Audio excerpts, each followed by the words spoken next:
Shalom Bapak Ibu Saudara yang dikasihi oleh Tuhan. Seringkali dalam hidup kita pernah berkata, Tuhan, aku punya masalah yang besar. Aku sudah tidak sanggup lagi. Lalu putus asa melanda hidup kita. Bapak Ibu Saudara, ada banyak hal dalam hidup ini yang bisa membuat kita putus asa. Ada orang yang mungkin saat ini belajar mati-matian, tapi tetap saja nilainya pas-pasan.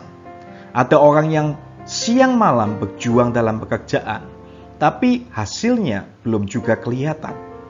Nah, segala cara mungkin dilakukan oleh beberapa anak-anak muda untuk mendapatkan pasangan hidup, tetapi tidak kunjung jodohnya itu muncul. Waktu kita mungkin menceritakan kisah kita atau masalah kita ini kepada teman, tanggapannya yang sering kali diberikan adalah, semangat ya, jangan putus asa. Nah sayangnya, hal yang gampang diucapkan itu sangat susah untuk dipraktekkan. Kalau begitu, apa kita mau lihat kata Alkitab tentang keputusasaan dan bagaimana cara mengatasinya? Yang pertama, pertahankan harapan. Putus asa adalah hal yang terjadi dalam pikiran kita, tetapi itu belum dilakukan atau belum direalisasikan. Dari pikiran akan lahir tindakan yang dipicu oleh keputusasaan tersebut. Nah, misalnya ketika kita berpikir tidak akan dapat nilai yang bagus meski sudah belajar, kita akan jadi malas untuk berjuang. Tanpa sadar kita mencari dalih atau situasi yang membuat niat belajar itu batal. Oleh karena itu, hal yang pertama yang harus kita ubah adalah pikiran kita, atau lebih tepatnya cara berpikir kita. Tanamkan saat ini dalam benak Anda bahwa masih ada harapan. Semuanya belum berakhir di sini. Seseorang berhenti melakukan sesuatu karena ia kehilangan harapan. Ia percaya bahwa meskipun sudah berusaha, hasilnya akan sama saja. Jadi jangan pernah kehilangan harapan. Kalau kita kehilangan harapan, sebetulnya kita akan kehilangan kehidupan. Tanpa harapan, selesailah sudah semuanya itu, Bapak Ibu Saudara. Nah, mengapa Anda saat ini yang sedang mengerjakan skripsi, mungkin Anda tetap mengerjakan walaupun Anda pusing dan ingin menyerah? Karena Anda punya harapan bahwa Anda kelak pasti akan lulus. Mengapa saat ini Anda mau bekerja sebaik-baiknya? Karena Anda yakin suatu hari nanti yang Anda kerjakan bakal berbuah manis. Nah, mengapa Anda tekun berdoa untuk mungkin meminta pasangan dari Tuhan? Karena ada harapan bahwa Tuhan akan memberikan Anda pasangan yang terbaik pada waktu yang tepat. Jadi jangan kehilangan harapan Bapak Ibu Saudara. Dan percayalah bahwa ketika matahari terbenam, bintang-bintang itu akan muncul. Jadi jangan kehilangan harapan dan tetap menantikan yang terbaik dalam hidup ini. Dengan berpikir positif, sebenarnya kita sedang memampukan diri untuk mencari solusi dan mengerjakan hal-hal yang mengarah kepada kesuksesan. Karena masa depan sungguh ada dan harapanmu tidak akan hilang. Amsal 23 ayat 18. Yang kedua, aktif mencari solusi. Setelah Anda kembali memiliki pengharapan, Anda perlu aktif mencari solusi. Iman tanpa perbuatan adalah kosong. Yakobus 2 ayat 17. Dan harapan yang tidak disertai tindakan sama dengan sia-sia. Ada dua tipe solusi yang bisa diterapkan. Yang pertama adalah lanjutkan apa yang selama ini Anda lakukan. Nah, di dalam Markus pasal 10 ayat 47 sampai 49 dikatakan seperti ini. Ketika didengarnya bahwa itu adalah Yesus orang Nazaret, mulailah ia berseru, Yesus anak Daud, kasihinilah aku. Banyak orang menegurnya supaya ia diam. Namun semakin keras ia berseru, Anak Daud, kasihanilah aku."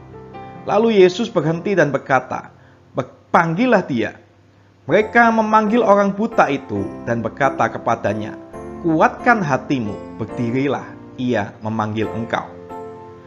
Nah, Bapak Ibu Saudara, jika Anda yakin bahwa Anda berada di jalur yang benar atau menerapkan cara yang tepat, tetap lakukan itu.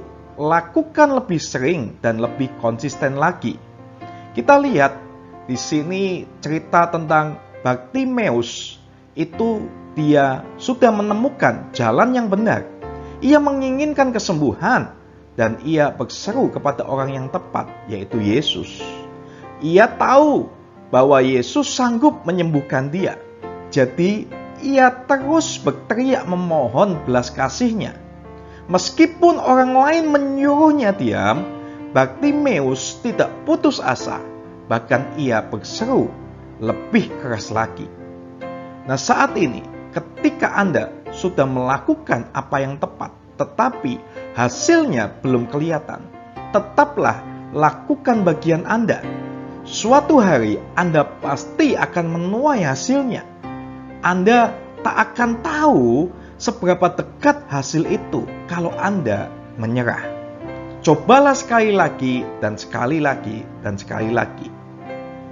Nah, yang kedua, dalam aktif mencari solusi, kita itu harus ubah strategi, bukan tujuannya. Terkadang untuk keluar dari suatu masalah, melakukan hal yang sama terus-menerus tidaklah cukup. Ada pepatah mengatakan, jika Anda melakukan hal yang sama tetapi mengharapkan hasil yang berbeda, Anda gila. Untuk keluar dari keputusasaan, Anda mungkin membutuhkan cara atau strategi yang berbeda. Jika Anda merasa buntu, bertukar pikirlah dengan mentor, leader, atau pembimbing rohani, atau orang yang Anda percayai. Mintalah bantuan mereka agar Anda dapat melihat dari perspektif berbeda atau menemukan jalan keluar lainnya. Misalnya, Anda mencoba saat teduh pada malam hari, tetapi selalu ketiduran atau tidak fokus. Goal Anda tetaplah sama, yaitu saya harus saat teduh. Lalu bagaimana caranya supaya tidak ketiduran? Ubah waktunya mungkin menjadi pagi hari. Kalau masih ketiduran juga, cobalah mandi sebelum saat teduh agar Anda lebih segar. Nah, ubah strategi dan itu akan membuat Anda berhasil. Bapak Ibu Saudara, yang ketiga adalah tetaplah berdoa. Jika Anda sudah melakukan poin pertama dan kedua, jangan lupa poin yang ketiga ini. Ingatlah bahwa manusia hanya bisa berencana, tetapi Tuhanlah yang memberikan hasil. Amsal 16 ayat 9. Sertakan Tuhan dalam setiap perencanaan Anda. Percayalah bahwa doa itu dapat mengubah banyak hal, baik keadaan maupun hati kita. Amsal 16 ayat 3 dikatakan, serahkanlah perbuatanmu kepada Tuhan, maka terlaksanalah segala rencanamu. Bicara tentang putus asa, Rasul Paulus adalah orang yang sangat berisiko ditimpa putus asa. Di penjara dia, dihina, dirantai, bahkan ditimpuki batu. Semuanya sudah ia lalui dalam perjalanannya sebagai pengikut Kristus dan penginjil. Apakah ia putus asa? Tidak. Yang membuat Paulus itu tetap bertahan sampai akhir adalah karena ia percaya bahwa Tuhanlah sumber kekuatannya.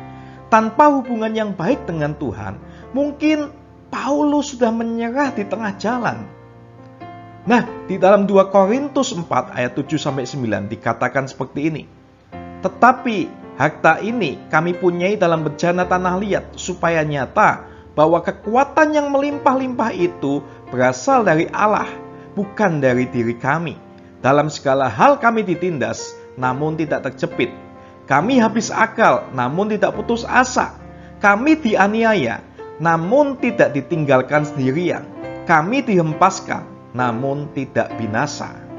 Siapakah saat ini Bapak Ibu Saudara yang menjadi sumber kekuatan Anda? Masihkah Anda berdoa kepada Tuhan dalam suka maupun duka? Kalau belum, segeralah datang kepadanya untuk meminta pertolongan dan kekuatan. Ketika Anda putus asa, pertahankan harapan Anda. Teruslah mencari solusi dan tetaplah berdoa. Jangan berkubang lama-lama dalam keputusasaan. Mengapa? Karena kita punya Allah yang luar biasa, yang jauh lebih besar daripada semua masalah kita. Jadi jangan katakan, Tuhan, saya punya masalah yang besar. Namun katakanlah, hai masalah, saya punya Tuhan yang besar. Dan saat ini percayalah bahwa dengan Tuhan kita tidak akan putus asa. Karena kekuatan kita dan harapan kita itu ada di dalam Tuhan Yesus. Saat ini Anda yang mungkin punya masalah dan Anda merasa masalahnya besar dan Anda ingin menyerah, saya akan berdoa. Bapak, saat ini Tuhan berdoa Tuhan untuk setiap kami Tuhan yang ada di tempat ini, yang mereka mungkin Tuhan ingin menyerah dalam hidupnya. Mereka yang mungkin saat ini putus asa Tuhan, baik dalam pekerjaan, keluarga, masa depan mereka, atau mungkin mereka yang bergumul dengan sakit penyakit Tuhan. Saat ini hamba-Mu berdoa ya Bapa, kami percaya Tuhan adalah harapan dan kekuatan setiap kami semuanya Bapa. Dan Tuhan akan berikan jalan keluar itu. Di dalam nama Tuhan Yesus kami telah berdoa dan ucap syukur. Haleluya. Amin.